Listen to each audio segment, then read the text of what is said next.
안녕하세요. 매일 새로운 사연을 전하는 읽어주는 사연 라디오입니다. 구독과 좋아요, 많은 공유 부탁드립니다. 오늘의 사연 시작하겠습니다. 안녕하세요. 얼마 전 협의 이혼한 30대 여성입니다. 거두절미하고 제가 이렇게 이혼녀가 된 건 바보천치 같은 남편 때문이에요. 물론 원인 제공은 이혼하고 염치 없이 시댁에 눌러앉은 신우와 시어머니 때문이긴 하지만 솔직히 남편이 자기 역할만 잘해줬더라도 저희까지 이혼하는 일은 없었을 것 같거든요. 그러니 다른 시댁 식구들보다 남편이 제일 문제고 제일 꼴 보기 싫으네요. 남편과 저는 지인의 소개로 만난 사이입니다. 소개받을 당시 남편은 9급 공무원이었고 저는 은행을 다니고 있었지요. 하지만 이런저런 조건을 다 떠나서 남편의 서글서글하고 다정한 성품이 마음에 들더라고요. 그리고 남편도 남편대로 제가 마음에 들었는지 만날 때마다 고맙게도 무엇을 하면 좋을지 뭘 먹으면 좋을지 그런 것들을 생각해 왔어요. 이후로 저희는 누가 먼저 사귀자 그런 이야기는 하지 않았지만 그래도 소개받고 얼마 지나지 않아 자연스럽게 연인 사이로 발전했고 그렇게 1년여간을 만나다 부부의 연을 맺게 되었네요. 다만 한 가지, 지금 돌이켜 생각해보면 마음에 걸렸던 일이 있는데 그건 결혼 이야기가 본격적으로 오가면서 서로 경제 사정을 오픈했을 때였습니다. 솔직히 말해서 홀어머님의 아래로 어린 신우까지 있었기에 남편에게 경제적인 부분에 있어서는 기대치가 크지 않았어요. 이건 여담이지만 남편이 9급 공무원이 된 것도 원래는 작은 중소기업을 4년 정도 다니다가 도저히 이렇게는 못 살겠다 싶었다대요. 여담이지만 입사 당시에는 9시 출근 6시 퇴근이라고 했는데 4년 내내 7시 40분까지 출근해서 8시 이후에 퇴근했답니다. 그래도 버티면 승진하고 한마디로 언젠가 좋은 날이 올 줄 알았는데 어느 날 대뜸 사장 친구 아들이라는 사람이 와서는 한 자리 차지하고 두 자리 차지하고 그러는 꼴을 보고 있으니까 내가 여기서 뭐하는 짓거린가 싶었다나요. 그래서 독하게 마음먹고 회사를 때려치고 공무원 공부를 시작했대요. 그런데 남들이 9급 공무원은 반년 안에 합격을 해야 한다. 1년이면 뭐 눈 감고 떡 먹기다 해서 조금 만만하게 봤었답니다. 하지만 매번 한 문제 차이, 한 점 차이 이런 식으로 고배를 마시느라 자그만치 4년을 날려먹었다는 거예요. 이 얘기를 들었을 땐 솔직히 제가 다 아찔하더군요.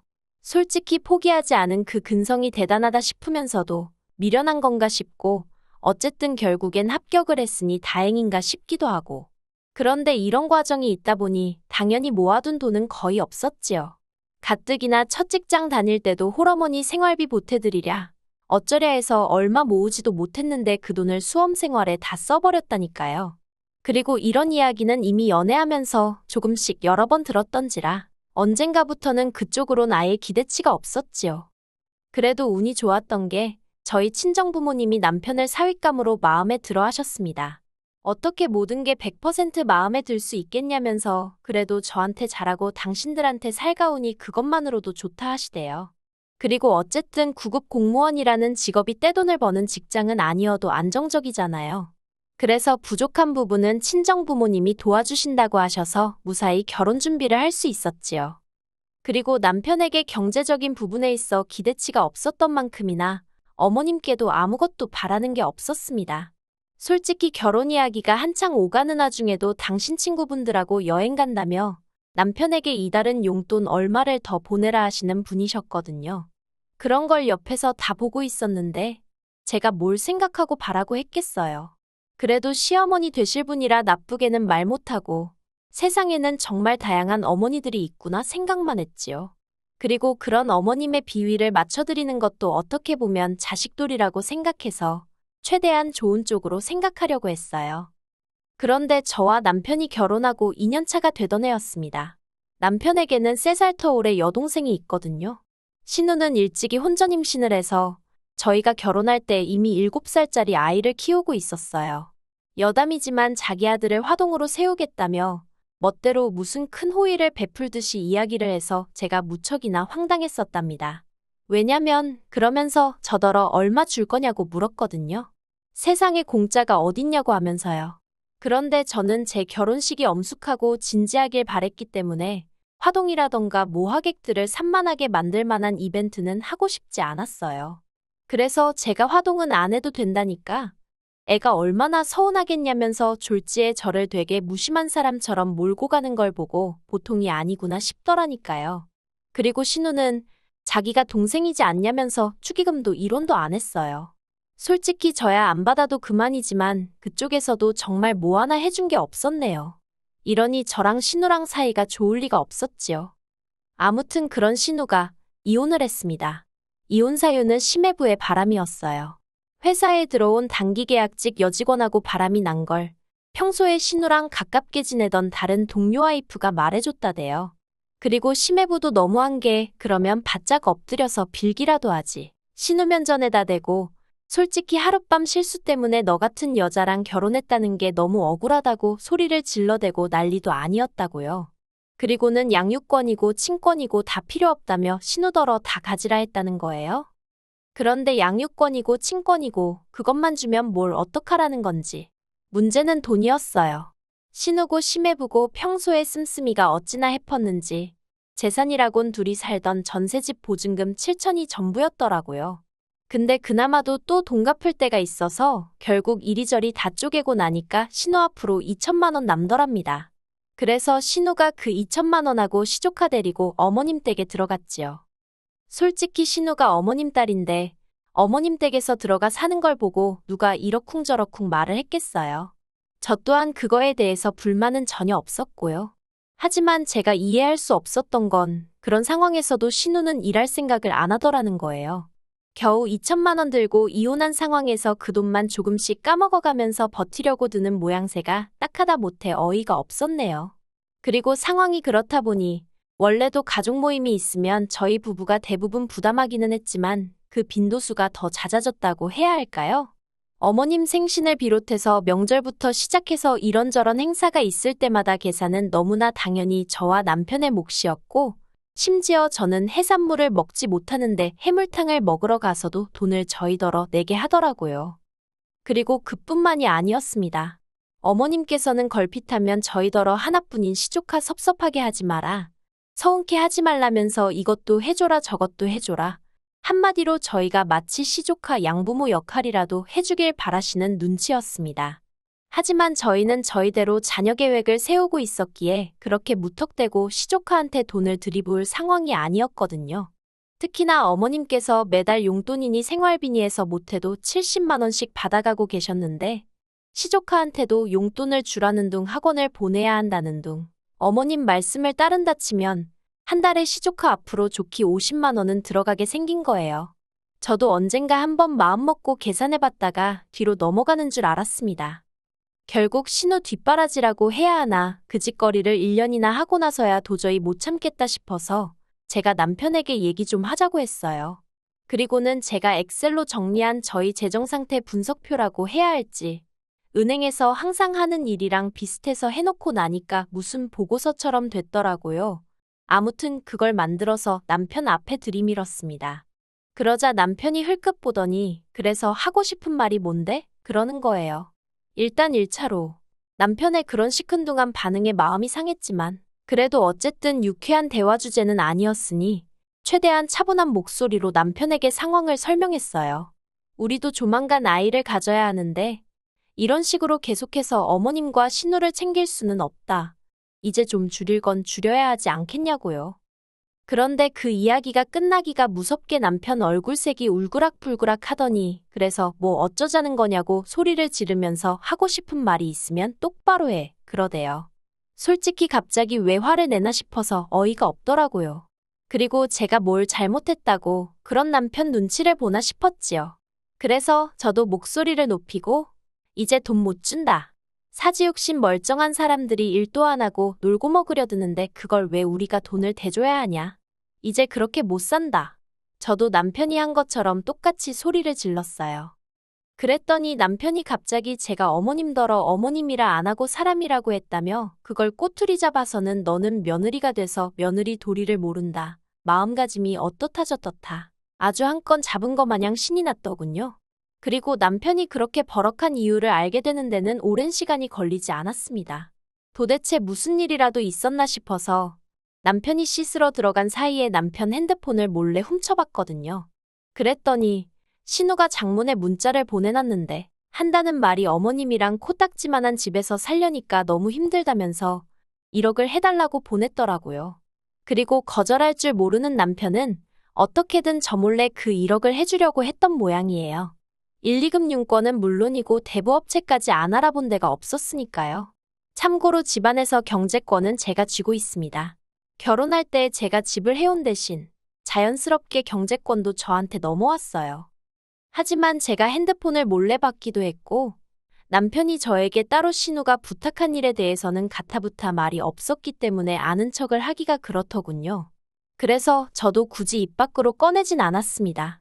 마음 한구석에선 남편이 저랑 상의를 해주길 바라면서도 동시에 상의를 한다고 들면 그건 그거대로 일이다 싶고 저도 제 마음을 알 수가 없었어요. 그리고 그렇게 며칠의 시간이 지났습니다. 남편이 할 이야기가 있다며 저더러 거실로 나와보라고 하더군요. 뭔데 그러냐고 자리에 앉으니 남편이 무슨 서류 몇 장을 꺼냈습니다. 눈에 익숙한 서류들, 바로 아파트 담보대출 서류였어요. 황당해서 아니 집에서 이 서류들을 보게 될 줄은 몰랐네. 이걸 어디서 구해왔어? 이거 왜? 하고 물었습니다. 그랬더니 한다는 말이 아파트 담보대출 좀 받아줘 그러는 거예요. 그제서야 얼마 전 받던 신우의 문자가 생각이 났습니다. 순식간에 화가 솟구쳤지만 일단 아는 체는 하지 않고 갑자기 웬 대출을 받자는 거냐고 얼마나 필요해서 그러는데? 하고 물었어요. 그랬더니 1억 정도 필요하다면서 자기가 아는 형 돈을 빌려서 주식을 했다나요. 아주 자기 여동생한테 돈을 갖다 바치려고 별 거짓말을 다 한다 싶어서 기도 안 차대요. 제가 누구한테 빌린 거냐. 내가 직접 만나보겠다 그리고 주식 거래한 내역 좀 보여달라 했습니다. 그랬더니 남편이 허둥지둥. 솔직히 저희 남편 거짓말 정말 못하거든요.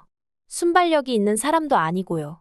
그런데 그 자리에서 어떻게든 거짓말을 쥐어짜내려는 걸 보고 있으니 참 못 봐주겠더라고요.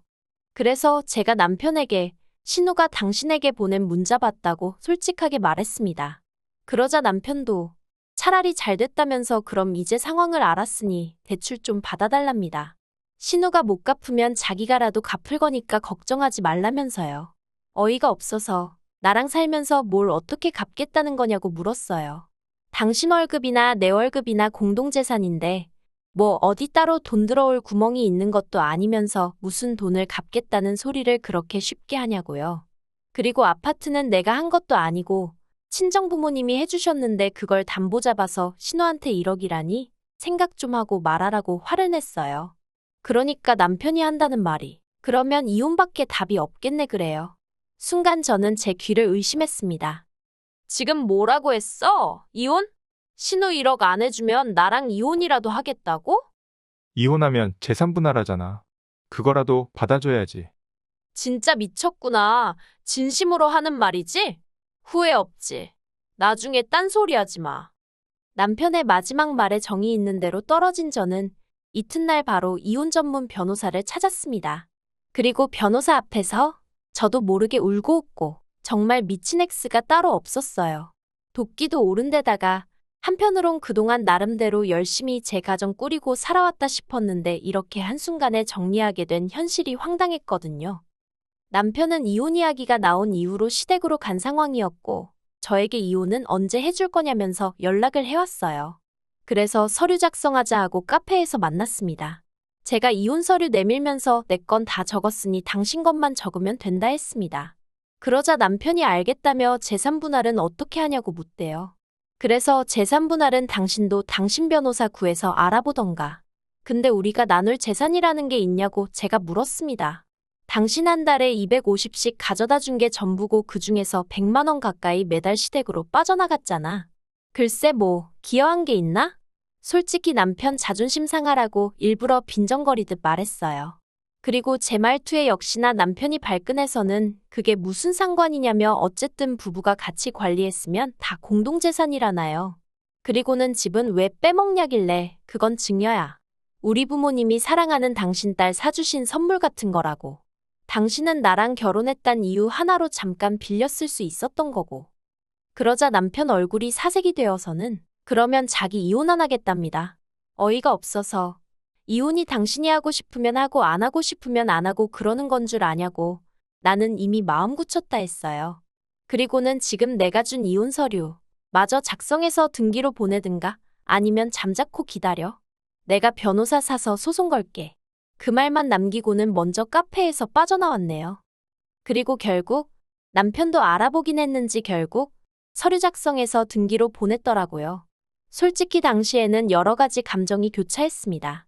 남편이 몇 번 더 매달리고 그런 것도 없이 서류를 보냈다는 게 황당하기도 하고 괘씸하기도 하고. 그런데 다시 생각해보니까 매달린다고 제가 받아줄 것도 아니었고 오히려 서로 머리만 더 아팠을 것 같기도 해서 지금은 다 잘 됐다고 생각하고 있어요. 남편과 이혼한 이후로 놀랍게도 제 삶은 크게 달라진 게 없습니다. 여전히 친정부모님이 사주신 아파트에서 생활하며 직장을 다니고 있어요. 다만 쓸데없이 돈 뜯어가는 인간들이 사라졌으니 경제적으로 더 여유가 생겨서 올 여름에는 친정부모님 모시고 해외로 여행을 다녀올 생각이에요. 그런데 소개팅을 주선했던 지인의 얘기로는 남편은 저와 이혼하고 계속 시댁에서 사는 모양이더라고요. 어머님 집이 제가 알기로 15평에 방 2개 그나마도 방 1개는 거실 겸용인데 거기서 어머님 신우시 조카 그리고 남편까지. 어휴 복작복작해서 어떻게 살런지 물론 하나도 걱정되진 않아요. 더한 곳에서 사는 사람들도 많은데요, 뭐. 아무튼 이혼하길 잘했다 싶네요. 긴 이야기 들어주셔서 감사합니다. 오늘의 사연은 여기까지입니다. 구독과 좋아요, 알람 설정해주시면 앞으로 더 좋은 사연으로 찾아오겠습니다. 감사합니다.